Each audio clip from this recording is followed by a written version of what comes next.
I'm reporting from Channel 104 on DSTV.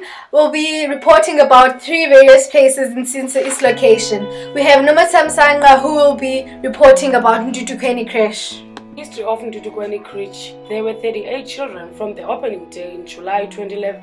They started working from home and they moved to the new building. There are some challenges such as feeding scheme, using nappies from the creche, and they struggle to get sponsors. They have only 24 children today and they are willing to accommodate more children, but the building is too small for them. They get money from the fees of their children and they are a private institution. What did I learn?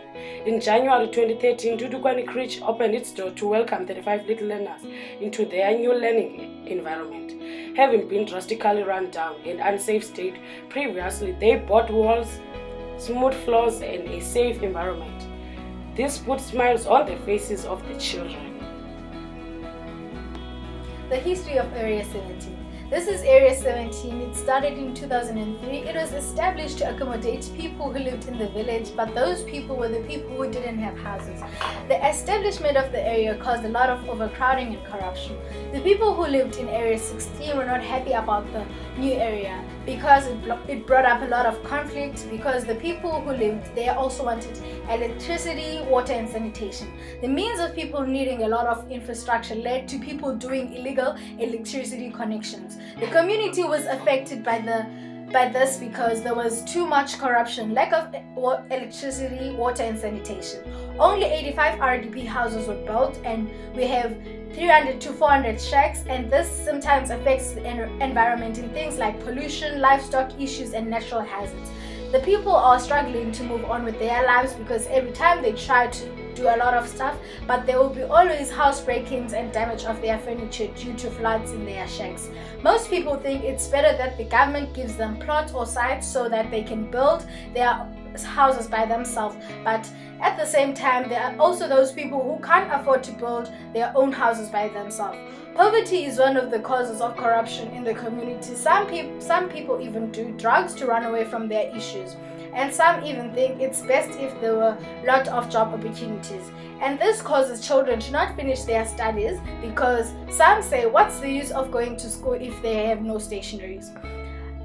We as the youth members of the community will try to work hard to improve and help for a better tomorrow. I am Kela Kholoma, say viva to education, and there's nothing else to do to help.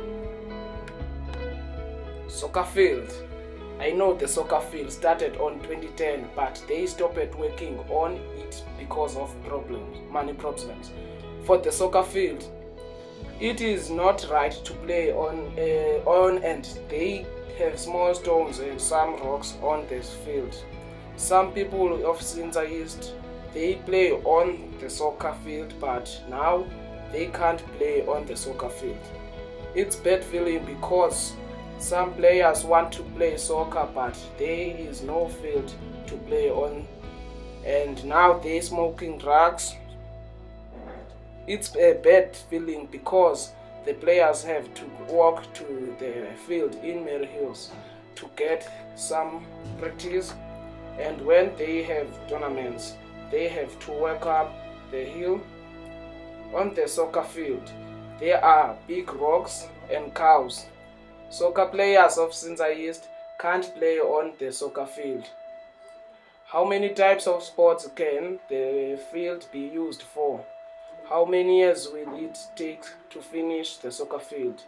And when will players able to play on the soccer field? And I would like to know if the soccer field is made for rugby to be played on it or not. When will the soccer field be done? Unfortunately, these questions are not able to be answered right now because no one in town knows. I'm Luvuyo. I'm recording about sport news. I'm Tammy. I'm Yamkele, and we were doing the headlines on Channel 104 on DSTV.